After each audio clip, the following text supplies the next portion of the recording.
Van पहले एक boring S office worker था जो अपने ऑफिस में ही रहता था और घर सिर्फ सोने के लिए जाता था। हाउएवर एक दिन वो 2 साल के बॉय के रूप में उठता है और सोचता है कि वो कहाँ है। वो समझ नहीं पाता कि उसके हाथ इतने छोटे क्यों हैं और वो तुरंत रूम में इधर उधर दौड़ने लगता है ताकि देख सके कि वो कहाँ है। वो सीधा विंडो के पास जाता है और बाहर जो मेडिवल कासल और सिटी देखता है उससे मेस्मराइज हो जाता है। जब अचानक उसकी मेट तिल दौड़ते हुए आती है, सोचते हुए कि वैन विंडो से पैराशूट के बिना स्काई डाइव करने वाला है। वो उसे नीचे उतरने में हेल्प करती है और कहती है कि विंडो पर खड़े रहना डेंजरस है, और वैन उसे बताता है कि वो बस सीनरी से मेस्मराइज हो गया था, इसलिए वो बस देखने से खुद को रोक नहीं पाया। टिल समझ नहीं पाती कि वैन 2 साल की एज में हाई लेवल इंग्लिश कैसे बोल रहा है, जबकि उसे तो स्किबिडी टॉयलेट और फोर्टनाइट ब्रेन रोड देखना चाहिए। सडनली वैन को याद आता है कि उसके पास इस जगह पर रहने की कुछ फ्रेंड मेमोरीज हैं। वो डिसाइड करता है एक क्विक रिकैप करने का और टिल को बताता है कि उसका नाम वैन नेफर्टियो है और उसके फादर मार्कियो जेल्पा हैं। उसे अपने 3 बड़े ब्रदर्स के नाम भी याद हैं। टिल सोचती है कि ये न्यूटन का सेकंड कमिंग है। जल्दी ब्रेकफास्ट का टाइम हो जाता है और 3 मिनट्स वैन को खिलाने के लिए उसके अराउंड आ जाती हैं क्योंकि वो इतना डैम क्यूट है। वैन को जो अटेंशन मिल रही है वो पसंद आती है क्योंकि इवन दो उसका बॉडी 2 साल का है, वो एक्चुअली अंदर से एक मिडिल एज पर है। अचानक वैन के फादर जलवा अपने सन से उनके आज के प्लान्स पूछते हैं और वो उन्हें बताते हैं कि आज वो कौन कौन से सब्जेक्ट्स पढ़ने वाले हैं। नेक्स्ट जलपा अपना अटेंशन वैन की तरफ टर्न करते हैं और पूछते हैं कि वो क्या करेगा। वैन सीरियसली आंसर करता है कि उसे कुछ नहीं पता, इसलिए वो बेसिक से स्टार्ट करेगा और अपने कंट्री के कल्चर और हिस्ट्री के बारे में सीखेगा। उसके ब्रदर ये सुनकर डम्फाउंडेड हो जाते हैं कि वो इस तरह बात कर रहा है, लेकिन जेल्पा हंसने लगता है कि उन्होंने अपने यंगेस्ट सन को अंडर एस्टिमेट कर दिया। वो सोचते हैं कि वैन उनकी और उनकी लेट वाइफ की तरह फायर मैजिक में टैलेंटेड होगा और कहते हैं कि उन्हें उससे बहुत होप्स हैं। वैन ऑलरेडी जानता है कि इस वर्ल्ड में डिफरेंट मैजिक एट्रीब्यूट्स हैं, लेकिन नोवर 4 बेसिक एलिमेंट को प्रेफर करते हैं जिनमें फायर, वाटर, विंड और अर्थ इंक्लूड हैं क्योंकि उनमें हाई ऑफेंसिव पावर होती है। बाकी सभी टाइप्स के मैजिक एट्रीब्यूट्स को डिस्ग्रेस माना जाता है और वैन के सभी ब्रदर्स के पास इन 4 एलिमेंट्स में से एक है। लेटर उस दिन वैन टिल से अपनी कंट्री के बारे में सीखता है और वह एक्साइटेड हो जाता है ये जानने के लिए कि उनके वर्ल्ड में कितनी इंटेलिजेंट स्पीशीज हैं। टिल उसे बताती है कि उनके पास usual roster of elves, dwarfs और अदर्स हैं, लेकिन बाकी मेट्स उससे कहती हैं कि एक किड ये सब नहीं समझेगा। वैन टिल को कहता है कि उन इग्नोरेंट बिचेस पर अटेंशन ना दे और उससे मैजिक टूल्स के बारे में पूछना स्टार्ट कर देता है। वो बताती है कि मैजिक क्रिस्टल्स और रॉक्स होते हैं जो मैजिक स्टोर कर सकते हैं और जिनसे मैजिक टूल्स मैन्युफैक्चर किए जा सकते हैं। जब वैन बस बेसिक ही सीख रहा होता है तब ओल्ड बटलर एस्पार्टा उसके सामने बुक्स का एक बंच रख देता है। कहता है कि प्रॉपर एजुकेशन स्टार्ट करने से पहले ये देखना जरूरी है कि उसे ऑलरेडी कितना आता है। वैन उसकी मीन लुकिंग मुस्टाच से थोड़ा इंटिमिडेटेड हो जाता है और एस्पार्टा को बताता है कि वो अभी प्रॉपरली रीड नहीं कर सकता, लेकिन उसे थोड़ी मैथ आती है। बटलर बिल्कुल बेसिक से स्टार्ट करता है और उससे पूछता है कि 3+5 क्या होता है, और जब वैन बिना फिंगर्स काउंट किए आंसर दे देता है तो बटलर इतना इम्प्रेस हो जाता है कि वो डिसाइड करता है कि वो पर्सनली उसे टीच करेगा। वैन तुरंत समझ जाता है कि ये हेल होने वाला है और वो सही प्रूव होता है जब एस्पार्टा उसे डस्ट टिल डाउन स्टडी करवाता है, लेकिन उसकी वजह से वैन सिर्फ कुछ वीक्स में रीड और राइट करना सीख लेता है। उसके बाद वो हार्ड स्टडी करता रहता है और जब वो 4 का होता है तब उसकी स्वॉर्डमैनशिप लेसन स्टार्ट होने का टाइम आ जाता है। उसका फर्स्ट ट्रेनिंग पार्टनर टिल होती है जो वैन की वुडन स्वॉर्ड से ऐसे डॉज करती है जैसे उसे एलर्जी हो। वो एक भी हिट नहीं कर पाता और घुटनों पर गिर जाता है और टिल उसे टीज करती है कि वो उसके अगेंस्ट जीत गई। वैन पाउट करते हुए उसके पीछे भागता है, लेकिन फिर बाकी जेलस मेट टिल को पकड़ लेती हैं क्योंकि वो एक नोबल का इंसल्ट कर रही है। वो वैन को कहती हैं कि वो रूड होने के लिए टिल को पनिश करे, लेकिन वो कहता है कि सब ठीक है, लेकिन मेट के इसमें स्टिक अटकी हुई है और वो इंसिस्ट करती हैं कि वैन टिल को पनिश करे, तो वो बस उसके फॉरहेड पर फ्लिक करता है और सबको बताता है कि जस्टिस सर्व हो गया। नेक्स्ट ईयर तक वैन शॉर्ट ट्रेनिंग पर फोकस करता है और 5 की एज तक वो सीनियर स्टूडेंट्स को बीट कर सकता है क्योंकि वो बस सिंपल अटैक्स पैटर्न वाले किड्स हैं और वो एक ग्रोन एस मैन है जिसका ब्रेन डेवलप्ड है। बाकी स्टूडेंट्स इंप्रेस हो जाते हैं कि वैन कॉम्बैट में भी जीनियस है और वो और ज्यादा ओवरवेल्म हो जाते हैं जब वो देखते हैं कि वो उन्हें काइंडली ट्रीट करता है इवन दो वो लोअर सोशल स्टेटस से आते हैं। उसके बाद वैन ब्रेक लेता है जब डी नाइट का डिप्टी कमांडर वहां आता है उसके हैंड्स चेक करने के लिए। वो पाता है कि वैन के हैंड्स बहुत स्मूथ हैं और उनमें कॉलेजेस नहीं हैं, जो उसे वंडर कराता है कि बिना इनफ प्रैक्टिस के वो इतना गुड कैसे हो गया। वैन उसे बताता है कि वो अपनी स्टडीज में इतना बिजी है कि रेगुलरली ट्रेन नहीं कर पाता और डी कैजुअली रिवील करता है कि एस्पार्टा को मार्क्यू ने ऑर्डर दिया था कि वैन की लेसन को 3 टाइम ज्यादा हार्ड बना दे। ये वैन के लिए बहुत बड़ा शॉक होता है, लेकिन अब उसे समझ आ जाता है कि उसकी लेसन इतनी लॉन्ग और हार्ड क्यों थी। डी उससे पूछता है कि वो शॉर्ट फाइटिंग सीखने में इंटरेस्टेड है क्योंकि वो मार्क्यू से रिक्वेस्ट करेगा कि उसकी लेसन रिड्यूस कर दी जाए ताकि वो ट्रेन करके अपनी कंट्री का ग्रेटेस्ट स्वॉर्डमैन बन सके। वैन उससे कहता है कि वो अपनी लेसन और स्वॉर्ड स्किल दोनों पर फोकस करना चाहता है और डी डिसाइड करता है कि बेस्ट रिजल्ट के लिए वो पर्सनली उसे ट्रेन करेगा। वो वैन को श्योर करता है कि वो उस पर इजी रहेगा क्योंकि वो बस एक किड है,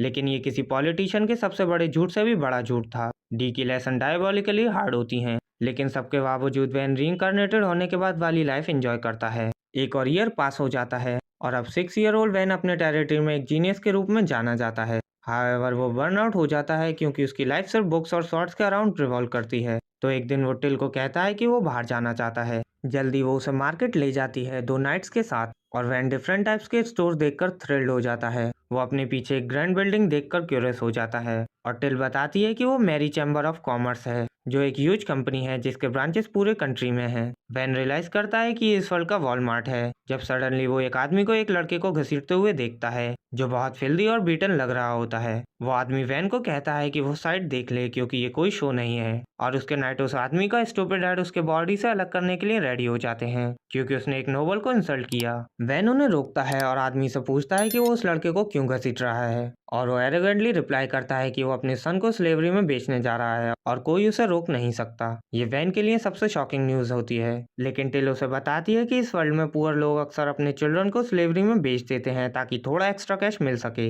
वैन इस बात से रियली अपील्ड हो जाता है, बट उसके इंटरफेयर करने से पहले एक 10 मॉमी वहाँ आती है और वो मार्क्यू के यंगेस्ट सन को देखकर रियली एक्साइटेड हो जाती है। टिल प्राउडली अफर्म करती है और अपना फैमिली क्रेज दिखाकर उस 10 मॉमी को शो ऑफ करती है, जो खुद को मैरी चैम्बर ऑफ कॉमर्स से रोजली के नाम से इंट्रोड्यूस करती है। वैन इमीडिएटली रोजली से पूछता है कि ब्लू हेड बॉय कितने में सेल होगा और वो उस पर एक क्विक ग्लेंस डालती है और फिर उसके डैड से पूछती है कि क्या उसके पास कोई मैजिक एट्रीब्यूट है। वो रिप्लाई करता है कि उसके पास चोरी करने वाला मैजिक है और रोजली कहती है कि उस लड़के को सिर्फ 3 लार्ज सिल्वर कॉइन्स में ही बेचा जा सकता है। ये बात ओल्ड बास्टर्ड को गुस्सा दिला देती है, जो अपने सन को किक करना स्टार्ट कर देता है क्योंकि वो इतना वर्थलेस है कि उसकी सेलिंग प्राइस सोफी रीजंस के मंथली ऑन सब्सक्रिप्शन से भी कम है।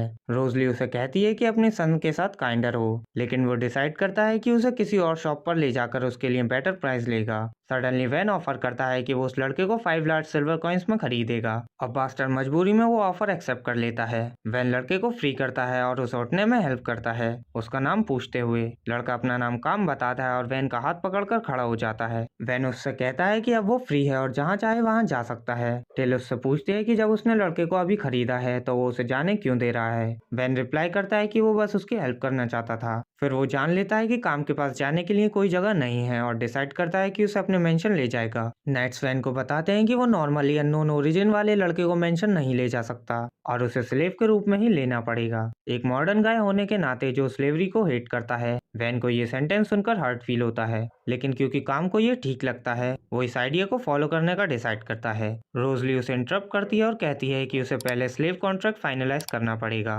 और दोनों बॉयज से कहती है कि वो उसके हैंड्स होल्ड करें। फिर वो एक स्पेल यूज करती है और काम पर कॉन्ट्रैक्ट स्पेल कास्ट करती है, जिससे उसके हैंड के बैक पर एक टैटू बन जाता है जो दिखाता है कि अब वो वैन को सर्व करता है। इसके बाद वैन काम को मेंशन ले जाता है और वो जल्दी ही एक टैलेंटेड और रॉयल सर्वेंट बन जाता है। एक दिन काम वैन को बताने आता है कि ड्यू से ढूंढ रहा है और वैन उसे एक कुकी देता है ताकि वो झूठ बोल दे कि वो यहाँ नहीं है। काम ब्राइब ले लेता है और फिर कहता है डी को ऑलरेडी पता है कि वो यहाँ है, लेकिन वैन उसे कहता है कि अगर जरूरत पड़े तो कोई स्टोरी बना दे। फिर वो नोटिस करता है कि काम वो ग्लव्स नहीं पहने हुए है जो उसने उसके लिए खरीदे थे और वो डिक्लेयर करता है कि वो अपना टैटू दुनिया को दिखाना चाहता है क्योंकि ये प्रूव है कि वो वैन को सर्व करता है। लेकिन जब वैन कहता है कि वो रियली चाहता था कि वो ग्लव्स पहने तो काम तुरंत अपना माइंड चेंज कर लेता है। तभी डी डोर नॉक करता है और काम बाहर जाकर उसे कहता है कि वैन यहाँ नहीं है। डी कहता है कि एक सर्वेंट ने उसे अंदर जाते हुए देखा था, लेकिन काम कहता है कि वो आदमी ब्रॉड डे लाइट में हैवी श्रूम्स कर रहा होगा। डी डाउट्स करता है क्योंकि वो काम के माउथ के अराउंड कुकी क्रम्स देख सकता है, लेकिन काम जल्दी उसे वाइप आउट कर देता है और कहता है कि शायद वो खुद भी श्रूम्स कर रहा होगा, चीजें इमेजिन कर रहा है। डी स्लेव बॉय की इस ऑडेसिटी से इम्प्रेस हो जाता है कि वो अपने मास्टर को प्रोटेक्ट करने के लिए उसे बैक टॉक कर रहा है, इसलिए वो डिसाइड करता है कि वैन की जगह उसे ट्रेन करेगा। और 2 साल पास हो जाते हैं और वैन 8 का हो जाता है, जिसका मतलब है कि अब उसकी अप्रेजल सेरेमनी का टाइम है। सबको उससे बहुत होप्स हैं और वो चाहते हैं कि वो उनका लॉर्ड बने क्योंकि वो सिर्फ जीनियस ही नहीं बल्कि सबके साथ काइंडली ट्रीट भी करता है। उसके फादर को भी पूरा यकीन है कि वैन के पास उसकी तरह फायर एलिमेंट मैजिक होगा, लेकिन उसकी सारी होप्स डिस्गस्ट और डिसअपॉइंटमेंट में रिप्लेस हो जाती हैं जब उसे पता चलता है कि वैन के पास प्रोडक्शन मैजिक का टैलेंट है। जेल्पा कहता है कि प्रोडक्शन मैजिक नोवेल्स के लिए सबसे वर्स्ट काइंड ऑफ मैजिक माना जाता है, क्योंकि ये लोगों को रॉ मटेरियल और इमेजिनेशन यूज करके शॉर्ट्स और चीजें क्रिएट करने देता है। लेकिन ये सब बिना मैजिक के भी किया जा सकता है और किसी को भी एक नोवेल की जरूरत नहीं जो बस एक ग्लोरीफाइड ब्लैक स्मिथ हो। जेल्पा कहता है कि वो और उसकी लेट वाइफ दोनों स्ट्रॉन्ग फायर मेजिस थे और वो एक्सेप्ट नहीं कर सकता कि उनका सन वीकेस्ट मैजिक रखता हो।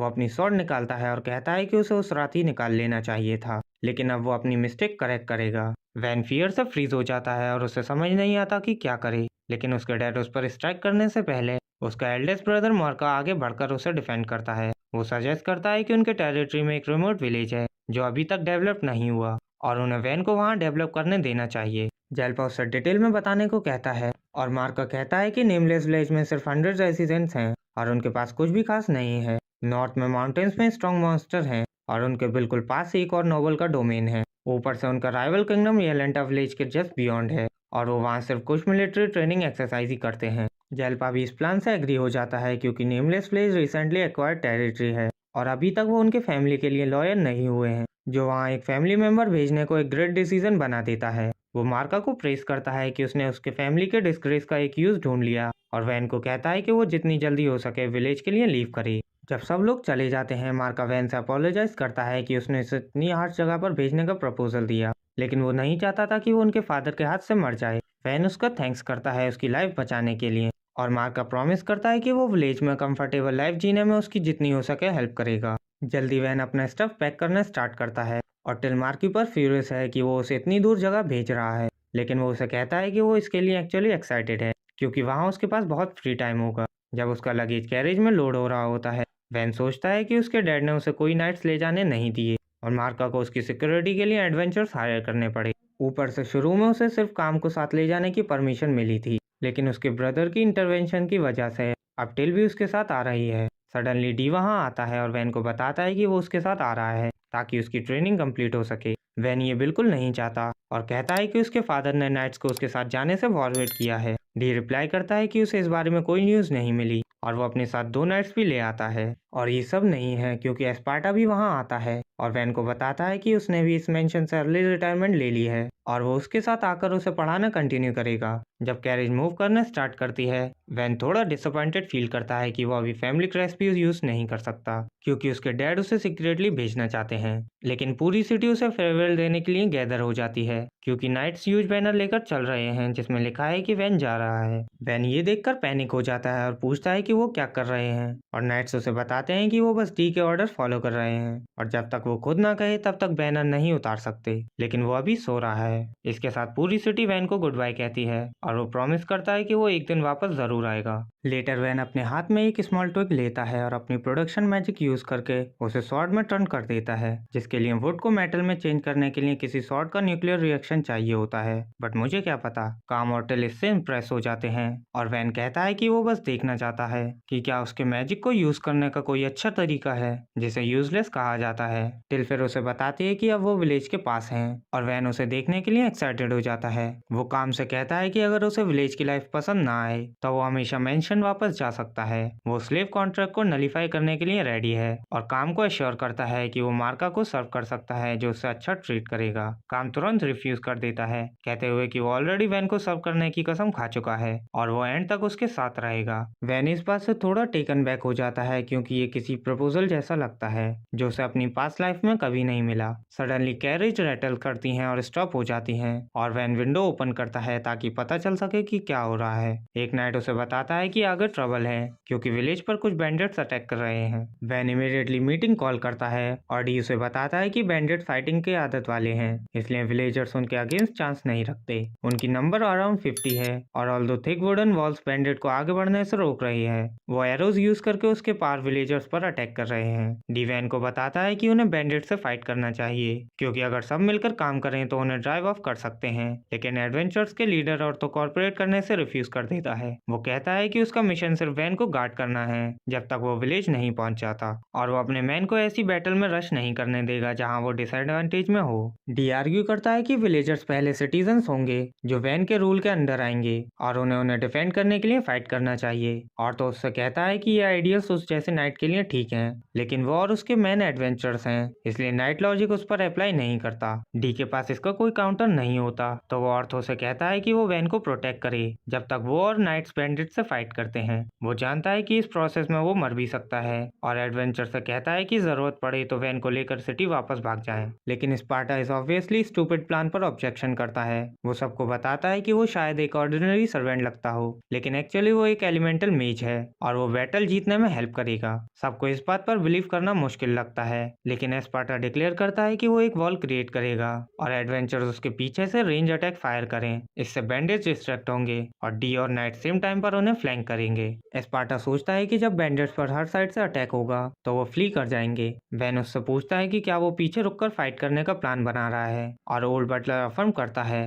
कहते हुए कि उसे अटैकिंग कंटिन्यू रखना पड़ेगा ताकि बैंडेज का फोकस उस पर रहे। वैन कहता है कि ये डेंजरस है और वो मर सकता है, लेकिन स्पार्टा ब्लेज ऑफ ग्लोरी में मरना चाहता है। वैन उसे कहता है कि वो ऐसी जगह पर नहीं मर सकता जब उसने डेकेड्स तक फैमिली को फेथफुली सर्व किया है और वो नाइट्स को भी मरने नहीं देना चाहता। वो जानता है कि अगर वो अब स्पार्टा और डी को लूज कर देता है तो वो विलेज को खुद डेवलप नहीं कर पाएगा और उसका फादर उसकी फेलियर के लिए श्योरली उसे एग्जीक्यूट कर देगा। इसलिए वैन एक ऑल्टरनेटिव सोचता है और अनाउंस करता है कि वो डिकॉय का रोल प्ले करेगा। ये सुनकर सब शॉक हो जाते हैं और टेल तुरंत रिफ्यूज कर देती है कि ऐसा नहीं होगा। वो कहती है कि वो खुद डिकॉय बनेगी और काम भी उसकी जगह लेने के लिए रेडी हो जाता है। वैन रिप्लाई करता है कि वो अपने क्लोज किसी भी इंसान को मरते हुए देखना नहीं चाहता, इसलिए वो खुद डिकॉय बनेगा। वो प्लान करता है कि कैरेज राइड करेगा और बैंडिट पर हेड ऑन अटैक करेगा, जिससे दूसरों को साइड से अटैक करने का चांस मिलेगा। डी को ये बहुत रिस्की लगता है, लेकिन वैन उसे रिमाइंड कराता है कि उसने उसके अंडर ट्रेनिंग ली है, इसलिए वो इतनी आसानी से नहीं मरेगा और अगर वो मर भी गया तो एक नोवेल के लिए अपने लोगों के लिए मरने से बड़ा एंड नहीं हो सकता।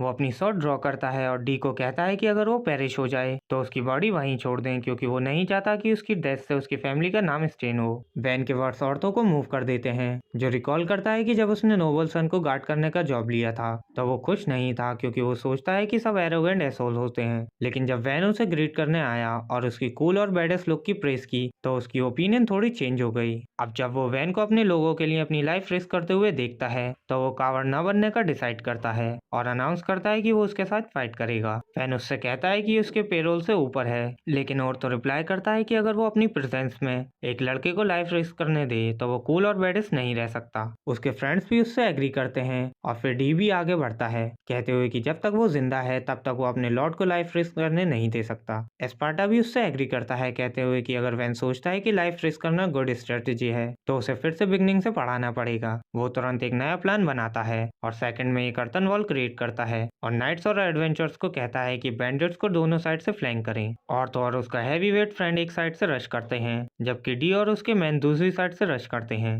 मीनवाइल बाकी एडवेंचर वॉल के पीछे से एरोस फायर करना स्टार्ट कर देते हैं, कुछ बैंडिट्स को डाउन करते हुए और बाकी को डिस्ट्रैक्ट करते हुए। उनका लीडर उन्हें ऑर्डर देता है कि पहले वॉल के पीछे वाले लोगों को टारगेट करें, लेकिन डी तभी रश करता है और एक साथ काफी बैंडिट्स को टेक आउट कर देता है। और तो एडवेंचर्स और नाइट्स भी एक्शन ज्वाइन कर लेते हैं। और अगर ये बैंडिट्स को अपनी अंडरवेयर में स्टेन छोड़ने के लिए काफी नहीं था तो डी एक मैनेसिंग ऑरा इमिट करना स्टार्ट कर देता है, जो उन्हें भागने पर मजबूर कर देता है। बैंडिट लीडर रियलाइज करता है कि वो ऐसे विन नहीं कर सकते, इसलिए वो वॉल्स की तरफ चार्ज करता है ताकि उनके पीछे के लोगों को किल कर सके। और तो अपनी टीम को अलर्ट करने की कोशिश करता है, लेकिन वो टाइम पर रिएक्ट नहीं कर पाते और साइक्लोप वाना भी अपनी हैवी एक्स से ग्रीन हेयर नर्ड पर स्विंग करने के लिए रेडी हो जाता है। तभी वैन क्लच मूवमेंट में आता है और बैंडिट लीडर का अटेंशन लेने के लिए उसे टॉन्ट करता है। वो बिग डूड को नटमग करता है और फिर पीछे से उसके नीज पर स्लैश करता है, जिससे वो ग्राउंड पर गिर जाता है। काम भी फाइट ज्वाइन करता है और बैंडिट लीडर की एक्स को फुटहोल्ड बनाकर लीप करता है और एक डिवास्टेटिंग फिनिशिंग ब्लो डिलीवर करता है। जल्दी ही बाकी सब बैंडिट्स कैप्चर कर लिए जाते हैं और वैन की फोर्सेस को कोई भी लूज नहीं होती और तो खुश होता है कि उन्होंने बेस्ट पॉसिबल रिजल्ट अचीव किया और कहता है कि जब उन्हें उनका पेमेंट मिल जाएगा तो उनका काम यहाँ डन हो जाएगा। लेकिन अब वो वैन के बारे में थोड़ा क्यूरियस है।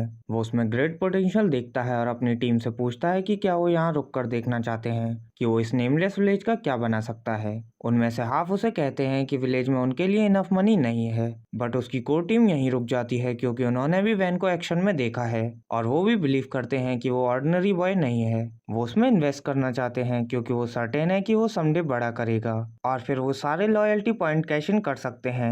मीनवाइल टिल वैन को उसकी लाइफ रिस्क करने के लिए डांटती है और उसे कहती है कि नेक्स्ट टाइम डेंजर में उसे डाइव करने देना। तभी डी और बाकी लोग वहां आते हैं और वैन को बताते हैं कि विलेजर्स गेट पर गैदर हो गए हैं। वो डिसाइड करता है कि वो प्राइड और होप के साथ विलेज में स्टेप करेगा, लेकिन जैसे ही वो विलेज को देखता है वो दोनों थोड़ा लूज कर देता है क्योंकि वो वीक और डिसोलेट लगता है। विलेज चीफ वैन का वेलकम करता है और उसकी लाइफ बचाने के लिए उसे थैंक्स करता है और वैन का पहला क्वेश्चन ये होता है कि क्या विलेज पर पहले भी अटैक हुआ है। ओल्ड मैन अफर्म करता है कहते हुए कि इस साल उन पर ऑलरेडी कई बार अटैक हो चुका है।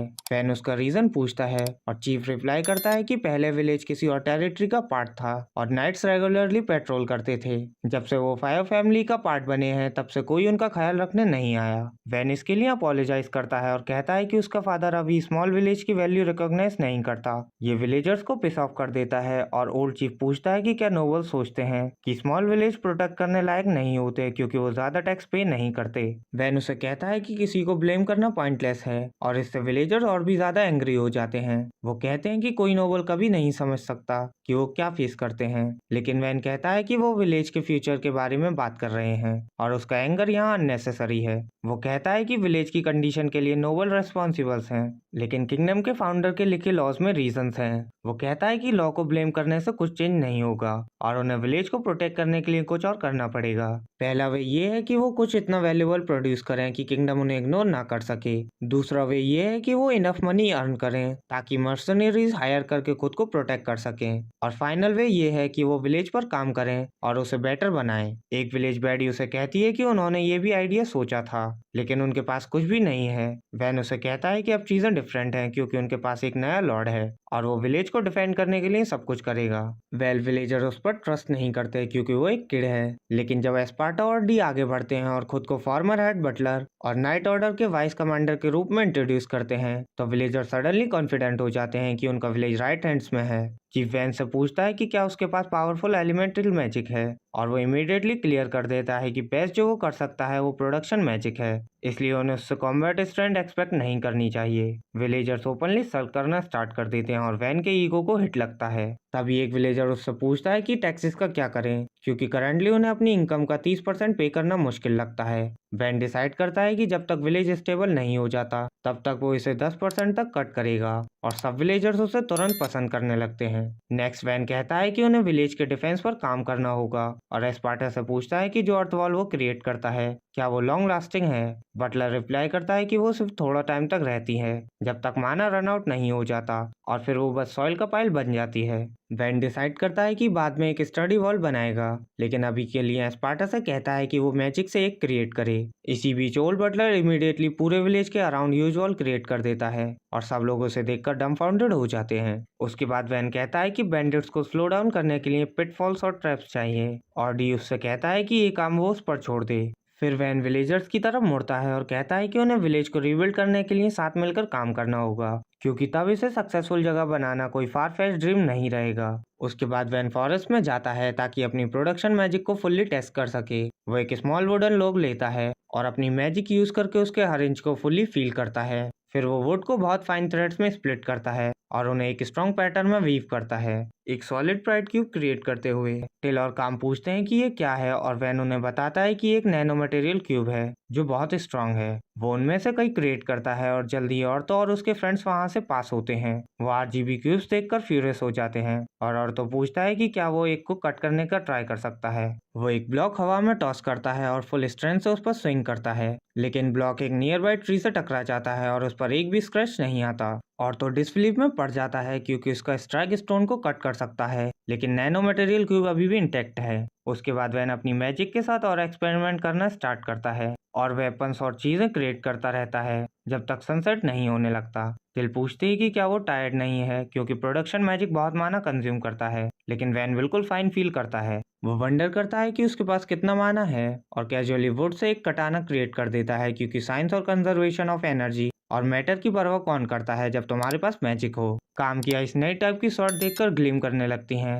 इसलिए वैन उसे गिफ्ट कर देता है और फिर टिल भी प्लीडिंग आइज के साथ उसे देखने लगती है। वैन उसे एक एक्स दे देता है और टिल बिल्कुल हैप्पी नहीं होती क्योंकि उस पर एक क्रीपी स्कल डिजाइन है जो उसके क्यूट वाइफ के साथ मैच नहीं करता। बाद में उसी रात जब टिल और काम सो रहे होते हैं, वैन कैंपफायर के सामने बैठा होता है और रेस्ट नहीं कर पाता। वो ट्रैवल और फाइटिंग के बाद टायर फील करता है और फिल्दी भी क्योंकि उसने कई दिनों से बात नहीं लिया। वो सोचता है कि उसके सर्वेंट ठीक बिहेव कर रहे हैं, लेकिन वो भी टायर्ड होंगे और विलेज पर काम करने से पहले उसे कुछ बेसिक फैसिलिटीज क्रिएट करनी चाहिए। इसलिए नेक्स्ट डे वैन एक ओपन स्पेस में नैनो क्यूब्स पाइल करना स्टार्ट करता है ताकि उनसे एक हाउस बना सके। विलेजर्स गैदर हो जाते हैं देखने के लिए वो क्या कर रहा है, और इवन वैन को भी श्योर नहीं होता कि वो इतनी बड़ी चीज क्रिएट कर पाएगा या नहीं, लेकिन वो डिटेल्स और स्टेप पर फोकस करता है एक हाउस बिल्ड करने के लिए। सबसे पहले वो स्टडी पिलर्स इरेक्ट करता है जो सीलिंग का वेट सपोर्ट करेंगे, और फिर उनके अराउंड वॉल्स बिल्ड करता है। नेक्स्ट वो डोर्स और विंडोज के साथ और रूम्स बिल्ड करता है, और फिर बिल्डिंग कंप्लीट करने के लिए रूफ ऐड करता है। इसके साथ ही उसका हाउस इंस्टेंट में कंप्लीट हो जाता है और कोई बिलीव नहीं कर पाता कि वैन ने सिर्फ कुछ सेकंड्स में एक होल मेंशन बिल्ड कर दिया। लेकिन वो खुश है कि अब उसके पास आराम से रहने के लिए एक घर है। पूरा विलेज और वैन के फ्रेंड्स मैंशन को देखते रह जाते हैं। उनके जॉज लिटरली ग्राउंड तक ड्रॉप हो जाते हैं जब तक कोई ये नहीं कहता कि प्रोडक्शन मैजिक एलिमेंटल मैजिक के कंपैरिजन में टेरिटरी गवर्न करने के लिए ज्यादा सुटेबल है। वैन हम्बल एक्ट करता है, बोलता है कि ऑफेंसिव मैजिक ओवरऑल बेटर होती है क्योंकि वो नोबल को अपने लोगों को प्रोटेक्ट करने का पावर देती है। उसे लगता है कि लोग ज्यादा सेफ फील करते हैं एक ऐसे नोबल के अंडर जो फायरबॉल कास्ट कर सकता हो, ना कि एक ग्लोरीफाइड कंस्ट्रक्शन वर्कर के अंडर। टिल और काम उससे डिसएग्री करते हैं और बोलते हैं कि वो उसके टाउन में रहना प्रेफर करेंगे इंस्टेड ऑफ उसके फादर के टाउन में। लेकिन वैन को लगता है कि वो बस उसकी तरफ बायस्ड है। लेकिन एस्पार्टा मानता है कि वो सही कह रहे हैं। वो वैन को बताता है कि वॉर के टाइम लोग स्ट्रॉन्ग अटैक पावर वाले नोबल्स के अंडर रहना पसंद करेंगे,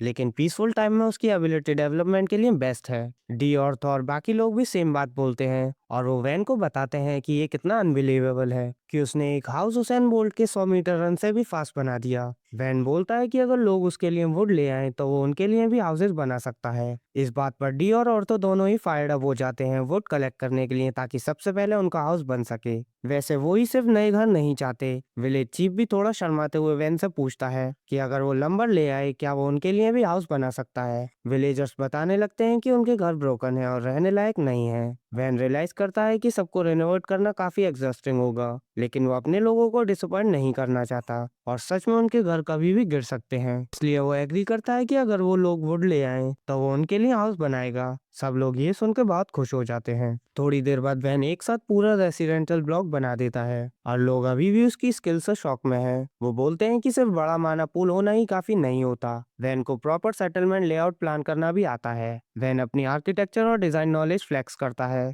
और बताता है कि उसने ग्रिड लेआउट यूज किया है जिसमें हर यूनिट में 4 हाउसेज हैं और उनके बीच वाइड स्ट्रीट्स हैं। अभी के लिए उसने सब हाउसेज यूनिफॉर्म बनाए हैं ताकि कोई झगड़ा ना हो, लेकिन बाद में जब बेटर रॉ मटेरियल मिलेगा तो वो उन्हें रिनोवेट करेगा। विलेजर्स बहुत ग्रेटफुल होते हैं और जो थोड़ा बहुत क्रॉप्स उनके पास है वो वैन को गिफ्ट के रूप में दे देते हैं। उसके बाद वैन अपने मेंशन के पास एक पब्लिक बाथ हाउस बना देता है क्योंकि वो डेली नहाना चाहता है, लेकिन विलेजर्स भी उसको लेके क्यूरियस हो जाते हैं। टिल और ग्रीन हेयर मेज प्लूरियल वैन को बोलती हैं कि वो उनके साथ बात ले, और ये सुन के वैन फ्रीक आउट हो जाता है और याद दिलाता है कि वो एक फुल ग्रोन मैन है। गर्ल्स पहले बात लेती हैं। फ्लोरियल बोलती है कि वैन किसी भी नोवेल जैसा नहीं है जिसे उसने पहले देखा हो, वो बहुत काइंड और वाइज है। टिल तुरंत उसके मास्टर की नॉन स्टॉप तारीफ करने लगती है। जब वो अपनी फ्रेंड को सब बता देती है तब बॉयज की टर्न आती है बात लेने की।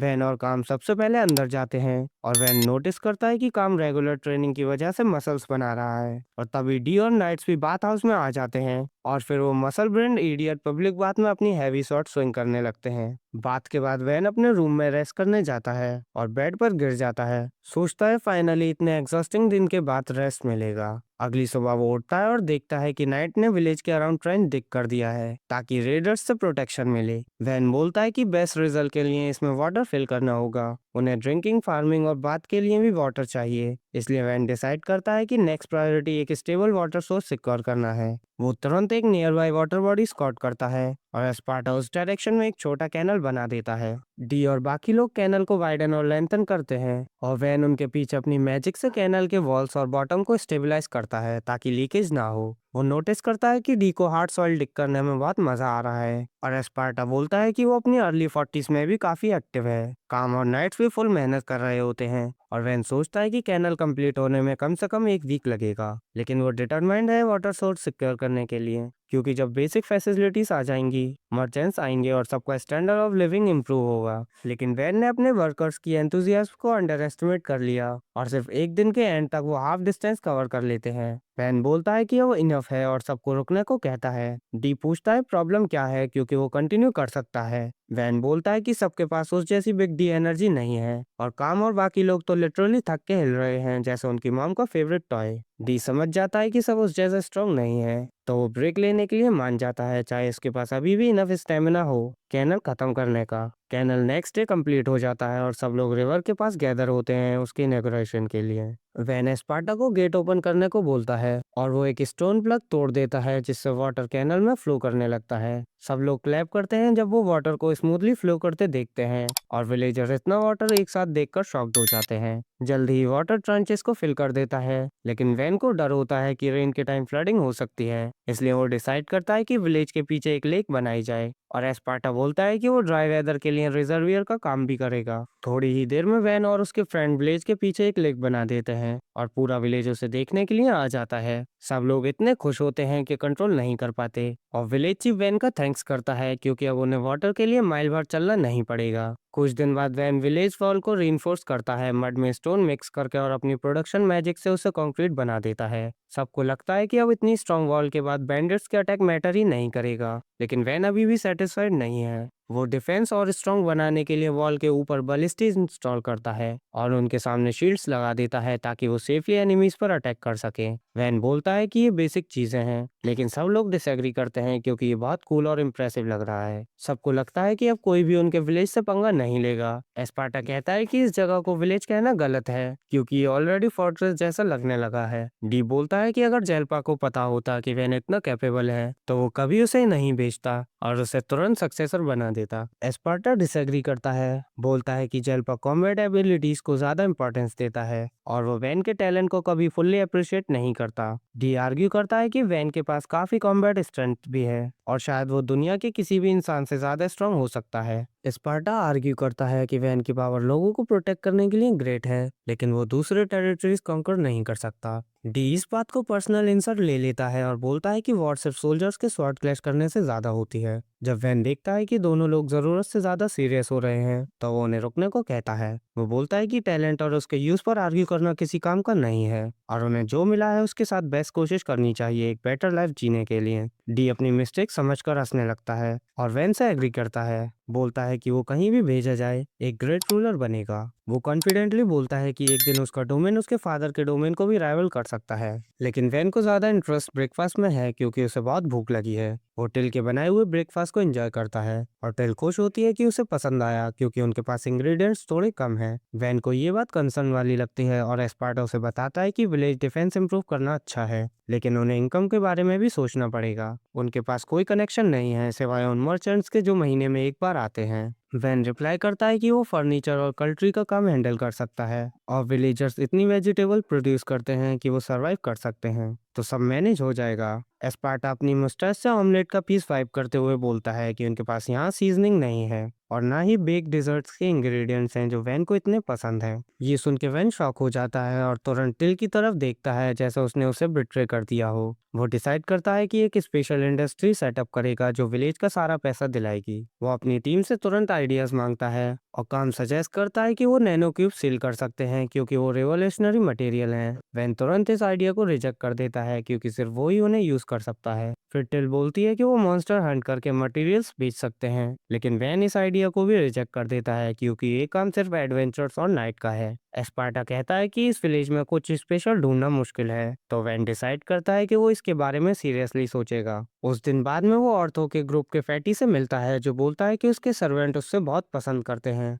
क्योंकि जब उसने उनसे कहा कि वो अपने वेपन्स का डेमो दिखाएं तो उन्होंने मना कर दिया क्योंकि वो वेपन्स को डैमेज नहीं करना चाहते थे। वैन दोनों पर डिसअपॉइंटेड होता है और बोलता है कि वेपन्स यूज करने के लिए होते हैं, अगर वो बस स्टोर करके रखेंगे तो टाइम आने पर काम नहीं आएंगे। वैन उन्हें इंकरेज करता है कि वो अपने वेपन्स यूज करें और वो हॉरिजॉन्टली गिफ्टेड एडवेंचर एक शील्ड निकालता है जो अप लेदर से बना है। वो क्लेम करता है कि ये बहुत स्टर्डी है और उनके वेपन्स की पावर मेजर कर सकता है और उन्हें अटैक करने के लिए कहता है। काम रिलक्टेंटली मान जाता है और अपनी कटाना से शील्ड को हल्का से स्टेप करता है। मिस्टर प्लस साइज उससे कहता है कि थोड़ा और फोर्स लगाए क्योंकि ये अटैक काउंट ही नहीं होता। लेकिन अगले ही मोमेंट वो देखता है कि उसके शील्ड का एक पार्ट ग्राउंड पर गिर रहा है। उसे यकीन नहीं होता कि उसका नया शील्ड डिस्ट्रॉय हो गया। और ऊपर से वैन उसे बताता है कि सॉर्ड मेटल जैसा लग रहा है लेकिन एक्चुअली वुड से बना है। ये सुन के फैटी जोर जोर से रोना शुरू कर देता है, लेकिन वैन तुरंत अपनी मैजिक से उसका शील्ड रिपेयर कर देता है। तभी और तो वहां आता है और वैन से पूछता है कि क्या वो उनसे कुछ वैल्यूएबल अवार्ड्स खरीदना चाहता है। वैन शॉक हो जाता है जब वो देखता है कि और तो एक कार्ड भर के रेयर मिनरल्स लेके आया है। और तो एक्सप्लेन करता है कि विलेज के पास वाले माउंटेन्स ओर्स और मिनरल्स से भरे हुए हैं और उन्हें ज्यादा दूर भी नहीं जाना पड़ा। उसने आयरन, कॉपर और सिल्वर ओर कलेक्ट किया है और थोड़ा गोल्ड भी है, लेकिन सबसे वैल्यूएबल फाइंड मिथिल ओर है। और वैन उसे देखकर क्रेजी हो जाता है। वो सोचता है कि अब तक किसी ने माउंटेन्स के रिसोर्सेज डिस्कवर क्यों नहीं किए। और तो बोलता है कि ये जगह इतनी दूर और इनकन्वीनियंट है कि कोई यहाँ देखने की तकलीफ नहीं करता। इसके बाद वैन आयरन ओर पर काम करता है और उसे भी नैनो क्यूब में कन्वर्ट कर देता है। फैटी एक्साइटेड हो जाता है और वैन से पूछता है कि क्या वो उसके स्वॉर्ड बना सकता है। वैन को उसके शील्ड के लिए बुरा लग रहा होता है तो वो एग्री करता है और फैटी उसे एक शॉर्ट स्वॉर्ड और एक लॉन्ग स्वॉर्ड बनाने को कहता है। वैन पहले शॉर्ट स्वॉर्ड बनाता है, केयरफुली हर डिटेल इमेजिन करके, ताकि वो ड्यूरेबल, शार्प और ब्यूटीफुल हो। फैटी शॉर्ट देखकर बहुत खुश होता है और बाकी एडवेंचर्स भी उसके पास आ जाते हैं उसे देखने के लिए, जबकि वैन सेम डिजाइन में एक लॉन्ग शॉर्ट भी बना देता है। ये देखकर एडवेंचर बिल्कुल क्रेजी हो जाते हैं और वैन से पूछते हैं कि क्या वो उनके लिए भी शॉर्ट बना सकता है। वैन डिसाइड करता है कि वो सबके लिए एक एक शॉर्ट बनाएगा क्योंकि ओट्स उन्होंने लाए हैं। फिर प्लूरियल बोलती है कि ये शॉर्ट मार्केट में बहुत महंगी बिक सकती हैं। वैन सोचता है कि अगर वो मिथ्रिल से शॉर्ट बनाए तो और ज्यादा पैसे मिल सकते हैं। तभी एस्पार्टा वहाँ आता है। वो मिथिल और चेक करता है और बोलता है कि वो बहुत रेयर होता है, लेकिन अगर ये फॉरेस्ट में मिल गया है माउंटेन के अंदर जाने से पहले ही, तो इसका मतलब है कि पास में कोई डंजन है। वो बोलता है कि अगर यहाँ डंजन डिस्कवर हो गया तो विलेज इंस्टेंटली फेमस हो जाएगा और हर दिन हजारों लोग यहाँ आएंगे डंजन एक्सप्लोर करने। ये उनकी इकोनॉमी के लिए बड़ा बूस्ट होगा। लेकिन वैन जानता है कि अभी वो इतने लोगों को हैंडल नहीं कर सकते। ऊपर से उसे डर है कि राइवल कंट्री और नेबरिंग नोबल्स डंजन के लिए उन पर अटैक कर सकते हैं। फ्लूरियल बोलती है कि अगर डंजन मिल गया तो वैन का फादर तुरंत नाइट फेस देगा उसे प्रोटेक्ट करने के लिए। वैन रिप्लाई करता है कि उसका फादर ने प्रैक्टिकली उसे डिसोन कर दिया है, तो अगर ये विलेज इंपॉर्टेंट हो गया तो उसे कहीं और भेज दिया जाएगा। फ्लूरियल समझ जाती है कि वैन पहले विलेज को डेवलप करना चाहता है और उसे अपना परमानेंट टेरिटरी बनाना चाहता है डंजन डिस्कवर करने से पहले।